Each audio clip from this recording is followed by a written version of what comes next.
नमस्कार दोस्तों। मैं हूं प्रदीप चौधरी और आज के वीडियो की शुरुआत मैं करना चाहूँगा एक प्रश्न से। सपोज आपसे ये कोई क्वेश्चन करे कि what do you know about forest case of India and what are its implication in forest management and administration as far as India is concerned. ये प्रश्न आपसे इंटरव्यू में भी पूछा जा सकता है या रिटन एग्जामिनेशन में भी पूछा जा सकता है। यानी कि भारत के फॉरेस्ट केस के बारे में आप क्या जानते हैं और वनों के प्रबंध और एडमिनिस्ट्रेशन के ऊपर इसका क्या प्रभाव पड़ा, तो आप क्या जवाब देंगे? तो इसका जवाब होगा, फॉरेस्ट केस बोला जाता है T N Godavarman versus union of India, जो कि भारत के वनों के इतिहास में सुप्रीम कोर्ट द्वारा दिया गया एक बहुत ही महत्वपूर्ण और बहुत लंबा चौड़ा एक निर्णय है, जिसमें काफ़ी ऑर्डर्स पास किए गए, spread over more than 15-20 years, और आज भी ये बदस्तूर जारी है। तो सबसे पहला ऑर्डर इसमें 96 में पास किया गया। तो आज उस केस के बारे में मैं इस वीडियो में थोड़ा चर्चा करूंगा कि फॉरेस्ट केस से क्या है और इसकी इम्प्लीकेशंस क्या रही, जहाँ तक के भारत के वनों के प्रबंध और एडमिनिस्ट्रेशन का ताल्लुक है। तो पीपीटी पे चलते हैं और फिर इसकी शुरुआत करते हैं, आज के वीडियो को आगे बढ़ाते हैं। तो ये आज का टॉपिक है दोस्तों, the forest case of India, T N Godavarman versus union of India, its implication in forest management.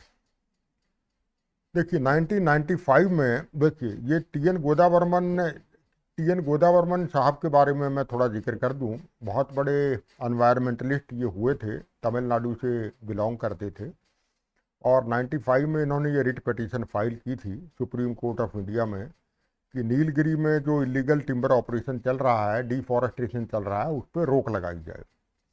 और गोदावर्मन साहब की 86 साल की उम्र में 2016 में मृत्यु हो चुकी है। लेकिन इनका ये केस जो इन्होंने दायर किया था सुप्रीम कोर्ट में, ये एक लैंडमार्क जजमेंट था as far as forest management, forest conservation, protection in India is concerned. तो गोदावर्मन साहब ने 95 के बिगनिंग में ये रिट पिटीशन फाइल की थी, और उसी समय सुप्रीम कोर्ट के पास और भी न्यूज़ बहुत आ रही थी डिफरेंट पार्ट्स ऑफ इंडिया से regarding illegal felling of timber, specially north eastern region से, जहाँ 7 स्टेट्स कवर किए जाते हैं, और अंडमान निकोबार आइलैंड से, स्पेशली लिटिल अंडमान आइलैंड से, जहाँ Andaman forest plantation and development corporation, यानी कि अंडमान फॉरेस्ट कॉरपोरेशन शॉर्ट में बोल देते हैं, उनके द्वारा ट्री फेलिंग की जा रही थी। तो वहाँ ओंगे ट्राइब्स को लेकर के स्पेशल कि भाई ट्राइबल रिजर्व में वहाँ फेलिंग की जा रही है और लोकल इकोलॉजी को खतरा है। तो इन सब चीज़ों को लेकर के सुप्रीम कोर्ट ने एक बहुत महत्वपूर्ण निर्णय दिया दिसंबर 1996 में, सभी पार्टियों को सुनने के बाद। And the Supreme Court almost sprung into action and passed numerous noteworthy orders which changed the way the forests are managed in the country. और court assumed the role of super administrator, यानी कि उन्होंने पर्यावरण मंत्रालय से भी ऊपर का रोल अडॉप्ट कर लिया, और regulating the felling, tree felling किस तरह से करनी है ये उन्होंने दिशा निर्देश दिए।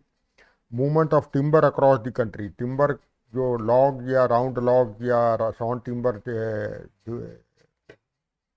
ट्रकों से, ट्रेनों से डिफरेंट पार्ट्स कंट्री में जाती है थ्रू ट्रांजिट पास, वो कैसे जाएगी, और वनों का सस्टेनेबल यूज कैसे होगा through their on monitoring machinery. उन्होंने अपनी मॉनिटरिंग मशीनरी एक याद की, स्थापित की, जो कि सुप्रीम कोर्ट के आँख और कान का जो काम करती थी, जिसको सेंट्रल एम्पावर्ड कमेटी कहा जाता है, वो आज भी फंक्शनिंग में है। तो देखिए, सबसे पहले तो इसमें इस गोदावरमन केस में सुप्रीम कोर्ट का निर्णय आया फॉरेस्ट की डेफिनेशन को लेकर। देखिए, हमारे देश के वनों का जो प्रबंध है वो इस किस्म का रहा है कि हमारे अभी तक हम अपने वनों की डेफिनेशन क्या होनी चाहिए, how a forest is defined, ये हमारे पास आज तक नहीं है। जब तो ये निर्णय आया तब तक तो बिल्कुल नहीं थी। ये वर्ल्ड के जितने ज़्यादातर जो देश हैं जो हमारे से ज़्यादा जहाँ फॉरेस्ट एरिया पाया जाता है, चाहे अमेरिका हो, चाइना हो, ब्राज़ील हो, कनाडा हो, यूएसएसआर हो, सब में फॉरेस्ट की डेफिनेशन है। लेकिन हमारे पास फॉरेस्ट की डेफिनेशन नहीं थी। चाहे हमारे फॉरेस्ट पॉलिसी जो पहले आई हैं 1988 की, 1952 की, उससे पहले अंग्रेज़ों के टाइम की 1894 की, या फॉरेस्ट एक्ट हो, किसी में भी फॉरेस्ट को डिफाइन नहीं किया गया। तो सुप्रीम कोर्ट ने कहा गो गो बाई डिक्शनरी में, नहीं, डिक्शनरी में जो फॉरेस्ट का डेफिनेशन है उसी को अडॉप्ट कीजिए। वो क्या है मैं आगे बताऊंगा। वो डेफिनेशन क्यों पिक्चर में आई, क्योंकि फॉरेस्ट कंजर्वेशन एक्ट 1980 को लेकर के बहुत घपलेबाजी हो रही थी। स्टेट गवर्नमेंट्स क्या कहती थी, यानी कि फॉरेस्ट कंजर्वेशन एक्ट 1980 आप समझ सकते हैं कि जिसमें फॉरेस्ट लैंड को for non forestry purpose divert किया जाता है फॉर वेरियस डेवलपमेंटल पर्पज। तो इसका सेक्शन 2 एफसीए का स्पेसिफाई करता है कि नो स्टेट गवर्नमेंट और any other authority may allow the use of any forest land for any non forestry purpose without prior approval of the central government. यानी कि central government ही approval करेगी अगर forest को non forestry purpose के लिए divert करना है। तो स्टेट गवर्नमेंट क्या करती थी कि वो खाली रिजर्व फॉरेस्ट को फॉरेस्ट मानती थी, बाकी चाहे प्रोटेक्टेड फॉरेस्ट हो, विलेज फॉरेस्ट हो, अनक्लासिफाइड फॉरेस्ट भारत में बहुत सारे हैं, उनको फॉरेस्ट मानती ही नहीं थी। यानी कि रियल पर्पज इस फॉरेस्ट कंजर्वेशन एक्ट 1980 का डायलूट हो रहा था। पर्पज तो था फॉरेस्ट को कंजर्व करना, और फॉरेस्ट अगर डाइवर्ट हो रहे हैं तो उसको कंपनसेट करना बाई कंपनसेटरी एफॉरेस्टेशन, लेकिन ये सब नहीं हो रहा था। तो सुप्रीम कोर्ट ने कहा कि nothing doing, the forest must be understood according to dictionary meaning. इसका मतलब क्या है कि the area bearing vegetation and canopy density more than 10%, जहाँ भी 10% या इससे ज़्यादा कनोपी डेंसिटी है जिस एरिया में, तो उसको फॉरेस्ट माना जाएगा। और सेक्शन 2 में जो फॉरेस्ट लैंड का जिक्र आता है, that will apply both to the forest mentioned in the government record as well as other forest. इसका मतलब इररिस्पेक्टिव ऑफ द ओनरशिप, यानी कि चाहे प्राइवेट लैंड हो चाहे गवर्नमेंट लैंड हो, सब पे ये फॉरेस्ट कंजर्वेशन एक्ट लगेगा अगर वो लैंड क्लासीफाई की होती है अंडर फॉरेस्ट मीनिंग, यानी कि 10% डेंसिटी वहाँ फॉरेस्ट पेड़ों की अगर है तो ये स्टेट में वही खेल चल रहा था, खाली रिजर्व फॉरेस्ट पे ये एक्ट लगाया जाता था। And this narrow interpretation enabled some state to dereserve forest and allocated them to industries और एनी अदर एजेंसी। यानी कि फॉरेस्ट जो है मनमाने तरीके से माइनिंग के लिए अलोकेट कर रहे थे, इसलिए माइनिंग बड़ा लुक्रेटिव बिजनेस है, और सभी स्टेट गवर्नमेंट लालायित रहती हैं जंगलों पे कब्जा करने के लिए। इंडस्ट्रियल हाउसेज, बिजनेस हाउसेज बड़े आगे आते हैं कि भाई हमें माइनिंग की परमिशन दी जाए, और जंगल ही एक ऐसा एरिया है जो बच जाता है जहाँ पे हर एक की गिद्ध दृष्टि रहती है। तो इसमें फिर कहा गया सुप्रीम कोर्ट के द्वारा कि therefore all ongoing activity within any forest in any state throughout the country without prior approval of the central government must cease forthwith, कि आज के बाद अगर कोई भी ऐसी गतिविधि चल रही है जहाँ सेंट्रल गवर्नमेंट की परमिशन नहीं ली गई है जंगल में, तो वो एक्टिविटी बंद कीजिए। उसमें क्या बंद हुआ, running of saw mills, veneer and plywood mills, mining of any mineral for non forestry purpose, they all must be stopped if prior approval of the central government not taken. North east region में बहुत सारी saw मिल चल रही थी, veneer मिल चल रही थी, ये धंधा गोरख धंधा बहुत जोर शोर से जारी था। और एक एग्जाम्पल यहाँ दिया हुआ है, ट्रॉपिकल वेट एवरग्रीन फॉरेस्ट हैं तिरप एंड चांगलांग, ये तिरप चांगलांग यहाँ डिस्ट्रिक्ट हैं अरुणाचल प्रदेश में, और वहाँ 2 स्पीशीज पाई जाती थी, अभी भी हैं, अब बहुत गिने चुने पेड़ रह गए हैं, सब बर्बाद चढ़ गए हैं, हो गए हैं, और टिम्बर माफिया की भेंट चढ़ गए हैं। एक है डिप्टेरोकार्पस स्पीशीज, इसलिए डिप्टेरोकार्पस मैक्रोकार्पस, जिसको होलोंग कहा जाता है, और एक है सोरिया असामिका, जिसको मकाई कहा जाता है, यानी कि होलोंग एंड मकाई। ये 2 स्पीशीज जो हैं ये बहुत हाई डिमांड में थी by saw mill, by plywood mill. किस लिए? क्योंकि फेस वीनियर इससे निकलता है स्पीशीज से। तो क्या कि टिम्बर माफिया जंगल में ही मिली भगत से, फॉरेस्ट ऑफिशियल से कर्मचारियों की मिली भगत से जंगल में ही पीलिंग मिल, पीलिंग मशीन जिससे विनियर बनाया जाता है वो इंस्टॉल कर लेते थे। इलीगल फेलिंग की, लॉग को पील किया, ट्रकों में विनियर लोड किया और प्लाईवुड मिल आसाम में भेज दिया। तो ये खेल चल रहा था। तो कोर्ट ने कहा कि ये सब 100 किलोमीटर के आसपास जितनी ये बॉर्डरिंग आसाम में जितनी मिल होंगी तुरंत बंद की जाए, ये खेल बंद कीजिए। और फिर उन्होंने कहा कि अगर गवर्नमेंट वर्किंग प्लान अप्रूव्ड हैं, हर एक फॉरेस्ट डिवीजन की वर्किंग प्लान होती है, फॉरेस्ट वर्किंग प्लान जो कि 10 साल के लिए लिखी जाती है, अगर अप्रूव्ड हैं तभी आपकी फेलिंग होगी, अदरवाइज फेलिंग नहीं होगी। और गवर्नमेंट वर्किंग प्लान, जो फॉरेस्ट वर्किंग प्लान है, ये भी सेंट्रल गवर्नमेंट से अप्रूव्ड होनी चाहिए, स्टेट गवर्नमेंट अप्रूव नहीं करेगी। फिर उन्होंने कहा कि complete ban on movement of cut trees and timber from any of the north eastern state to other states of the country, यानी कि नॉर्थ ईस्ट से जो गोरख धंधा चल रहा था टिम्बर को लूट के ले जाने का, राउंड लॉग को दूसरे भागों में देश के, वो बंद कीजिए। एक्सेप्ट डिफेंस और अदर गवर्नमेंट पर्पज के लिए जो जा रही है टिम्बर, वो जा सकती है। और रेलवेज को क्या कहा गया? Railways was directed to discard use of wooden sleepers for laying tracks. साल के जंगल इसीलिए बर्बाद हुए हैं आसाम के और अरुणाचल के, आसाम में ज़्यादा हैं, कि जहाँ ये जो रेलवे ट्रैक्स के नीचे जो स्लीपर्स होते थे वो पहले वुडन होते थे। तो सुप्रीम कोर्ट ने कहा कि ये कंक्रीट के लगाइए। तब तक अंधाधुंध जारी था। जो हमारे ब्यूरोक्रेट्स हैं उनके दिमाग में ये बात नहीं आ रही थी कि भाई जंगलों को बर्बाद मत कीजिए, कंजर्व कीजिए, प्रोटेक्ट कीजिए। लेकिन बड़े के दुर्भाग्य की बात है जब सुप्रीम कोर्ट को ही ये सब चीज़ें कहनी पड़ती हैं कि भाई ये आप रोकिए इस काम को और कंक्रीट स्लीपर्स पे जाइए। तो तब के बाद ये मान के चलिए कि 98 99 के बाद ये कंक्रीट स्लीपर आए हैं। आजकल तो बिल्कुल वुडन स्लीपर देखने को नहीं मिलते। अदरवाइज पहले वुडन स्लीपर काटे जाते थे, बनाए जाते थे साल वुड से, और वनों का सत्यानाश करने में स्लीपर्स का बहुत बड़ा योगदान है। फिर ये भी कहा कि 100 मिल को क्लोज करना है, विनियर मिल क्लोज होंगी तो, लेकिन वर्कर्स को पेमेंट की जाएगी पूरी और इनको परेशानी नहीं होनी चाहिए। और सेंट्रल हाई पावर्ड कमेटी, यानी कि सेंट्रल एम्पावर्ड कमेटी जिसे सीईसी कहा जाता है, सुप्रीम कोर्ट की आंख और कान होते हैं ये कमेटी, वो एक फॉर्म की गई जो कि सारे ऑपरेशन को जिन्होंने वॉच किया, oversee the strict and faithful implementation of the order of the court in north eastern reason. ये नॉर्थ ईस्टर्न रीजन में ये सुप्रीम कोर्ट के जो ऑर्डर हैं वो फॉलो हो रहे हैं कि नहीं, वो सेंट्रल एम्पावर्ड कमेटी ने दौरा किया सारे एरिया का, सारे स्टेट्स का, नॉर्थ ईस्टर्न रीजन में स्पेशली। और उन्होंने इन्वेंट्री की, इन्वेंट्री प्रिपेयर की टिम्बर की जो जंगलों के अंदर पड़ी थी। और स्टेट गवर्नमेंट को कहा कि जितनी टिम्बर अंदर पड़ी है वो सारी आप डिपो में लेकर के आइए, इन्वेंट्री प्रिपेयर कीजिए।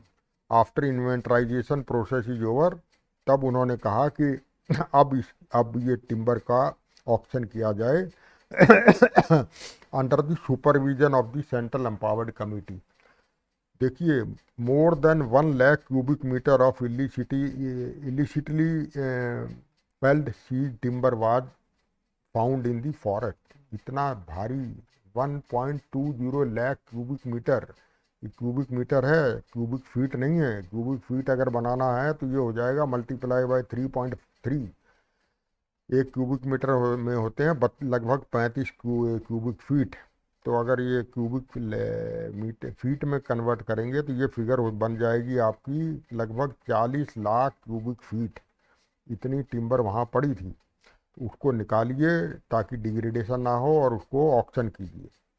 फिर इंडस्ट्रियल जोन बनाइए और सारी सॉमिल को एक जगह इंडस्ट्रियल एरिया इंडस्ट्रियल जोन में उनको स्थापित कीजिए। जंगलों में अलग अलग जगह नहीं होंगी, वहाँ सुपरविजन बड़ा मुश्किल हो जाता है कि कहाँ क्या गोरख धंधा चल रहा है।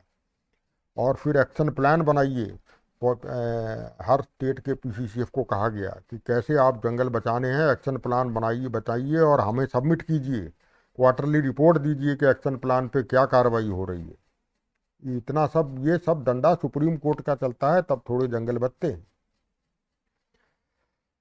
और फिर ये तो मैंने बता दिया, वर्किंग प्लान अप्रूव होनी चाहिए फॉरेस्ट डिवीजन की और गवर्नमेंट ऑफ इंडिया अप्रूव करेगी, ministry of environment and forest, तभी आपकी फेलिंग होगी।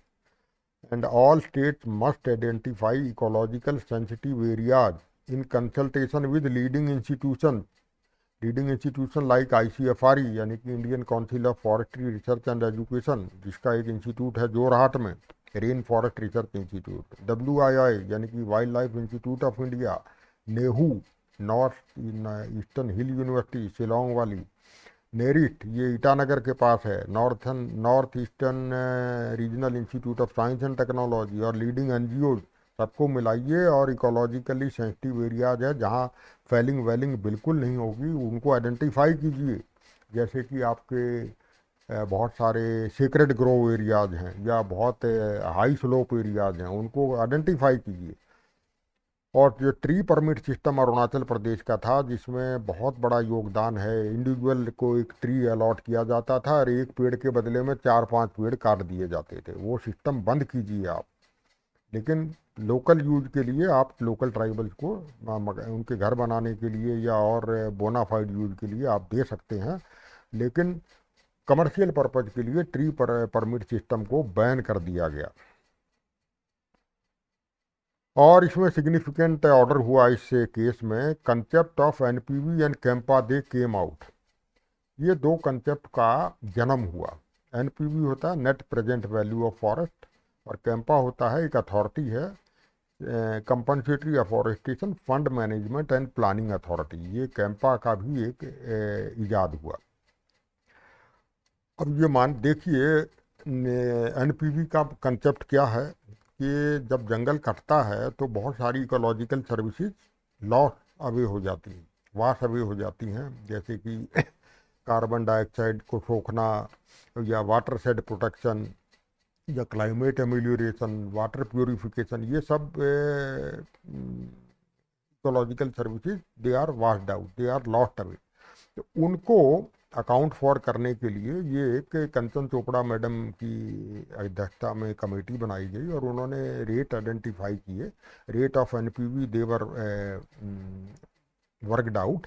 और उस कमेटी ने according to type of forest और डेंसिटी ऑफ फॉरेस्ट के हिसाब से उन्होंने कुछ पर लैख 5.80 लाख पर हेक्टेयर से लेकर के 9.10 लाख पर हेक्टेयर तक उन्होंने रेट आइडेंटिफाई किए कि अगर मान लीजिए कोई यूजर एजेंसी को फॉरेस्ट लैंड लेनी है तो इस रेट के हिसाब से कौन सा फॉरेस्ट है टाइप है और कौन सी कितनी डेंसिटी का है, तो आपको ये एनपीवी जमा करानी पड़ेगी फॉरेस्ट डिपार्टमेंट के पास और वो कैंपा में जमा होगी। तो आजकल ये जो रेट है ये थोड़े से रिवाइज कर दिए गए हैं 2022 से, और ये रेट 1.53 का एक फैक्टर लगा करके ministry of environment and forest ने इसको अपवर्ड रिवाइज कर दिया। अब मिनिमम है 6.70 लाख पर हेक्टेयर और मैक्सिमम है लगभग 16 लाख पर हेक्टेयर। तो जो ज़्यादा रेट है वो naturally tropical wet evergreen rain forest हैं, नॉर्थ ईस्ट रीजन के या अंडमान के या वेस्टर्न घाट्स के, वहाँ ज़्यादा रेट लगेगा। और ट्रॉपिकल ड्राई डेसिडुअस फॉरेस्ट हैं, थॉर्न फॉरेस्ट हैं, तो वहाँ रेट कम रहता है एनपीवी का।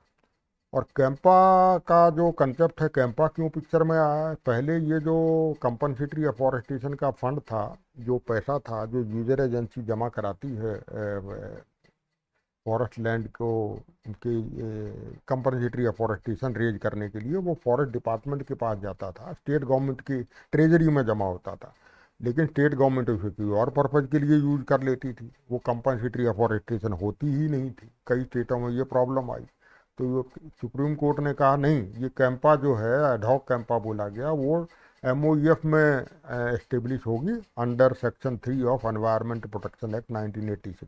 और सारा जो कंपनसेटरी अफॉरेस्टेशन का फंड है वो एडहॉक कैंपा मिनिस्ट्री में, सेंट्रल मिनिस्ट्री में जमा होगा, और ministry will release that amount to state government, state forest department, ताकि कंपनसेटरी अफॉरेस्टेशन पे कुछ काम हो। और जहाँ तक NPV की बात है, वो सारे उस काम के लिए यूज होती है for forest conservation purpose, forest protection purpose, जैसे कि नेचुरल असिस्टेड रीजनरेशन करना है, फॉरेस्ट प्रोटेक्शन के लिए इंफ्रास्ट्रक्चर डेवलपमेंट करना है, वाइल्ड लाइफ प्रोटेक्शन के लिए कोई काम करना है, जंगलों के आसपास जो लोग रह रहे हैं उनको वुड सेविंग डिवाइसेस देना, यानी कि कोई सोलर चूल्हा देना है, या इस तरह का कोई इक्विपमेंट जिससे कि जंगल की कटाई पे, फ्यूल वुड कटने पे रोक लगे, लाइक दैट। और TN गोदावरमन केस में एक कौन से कंसेप्ट का यूज किया सुप्रीम कोर्ट ने? Public trust doctrine. Public trust doctrine का रियल मतलब है कि स्टेट, यानी कि state government, central government, they are the trustee of all natural resources which are by nature meant for public use and environment. जो जंगल हैं उनके ओनर नहीं है सरकार।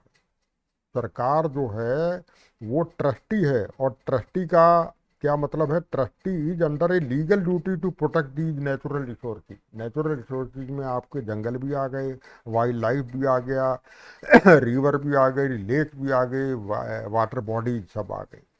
तो ट्रस्टी का मतलब है कि state government and central government, they are legally bound to protect these forest, because these forest की जो रियल बेनिफिशरी है वो पब्लिक है। तो इस ये कंसेप्ट कहलाता है पब्लिक ट्रस्ट डॉक्ट्राइन। ये सबसे पहले यूज हुआ था MC Mehta versus Kamal Nath case, Himachal Pradesh में, जहाँ कमलनाथ साहब ने एक ब्यास नदी के किनारे एक स्पैन रिजॉर्ट का नाम का एक मोटल बना लिया था। उस रिवर को का एरिया काफ़ी कब्जा कर लिया था, तो वो बड़ी मुश्किल से खाली कराया गया। तो वहाँ ये पब्लिक ट्रस्ट डॉक्ट्राइन लागू की गई थी। अब आते हैं मेजर इम्प्लीकेशंस पे। इस केस के मेजर इम्प्लीकेशंस क्या क्या हुए फॉरेस्ट मैनेजमेंट, फॉरेस्ट प्रोटेक्शन या फॉरेस्ट एडमिनिस्ट्रेशन में। देखिए, सबसे पहले तो scope of FCA, forest conservation act 1980 का स्कोप, जो पहले खाली रिजर्व फॉरेस्ट तक समझा जाता था, उसमें हर तरह की फॉरेस्ट आ गई। यानी कि किसी किस्म का फॉरेस्ट जहाँ 10% से ज़्यादा डेंसिटी है, चाहे वो प्राइवेट हो चाहे गवर्नमेंट का हो, वहाँ फॉरेस्ट कंजर्वेशन एक्ट लगेगा, अगर वो लैंड डाइवर्ट होती है तो। Then felling of trees in forest to take place only in accordance with working plan prescription. Working plan की अप्रूवल के बिना, जो कि सेंट्रल गवर्नमेंट अप्रूव करेगी, आप फेलिंग नहीं कर सकते। No encroachment in forest area to be regularise without approval of supreme court. Politicians क्या करते हैं कि वोट बैंक के खातिर जंगलों पे कब्जा कराए जाते हैं। फॉरेस्ट राइट एक्ट में यही हो रहा है, और पब्लिक को कब्जा करवाते हैं और फिर इसको रेगुलराइज कर देते हैं जस्ट वोट बैंक की खातिर। तो वो अगर हो रहा है तो सुप्रीम कोर्ट पिक्चर में आएगा, और बिना उनकी अप्रूवल के इस तरह से रेगुलराइजेशन नहीं होगी। और constitution of central empowered committee to act as a watch dog of apex court. Central empowered committee आज भी पिक्चर में है। जहाँ भी सुप्रीम कोर्ट को लगता है ज़रूरत है उसको जाने की, तो वो उसको डायरेक्ट किया जाता है और रिपोर्ट सबमिट करने को कहा जाता है कि वहाँ क्या हो रहा है, जाके देखिए।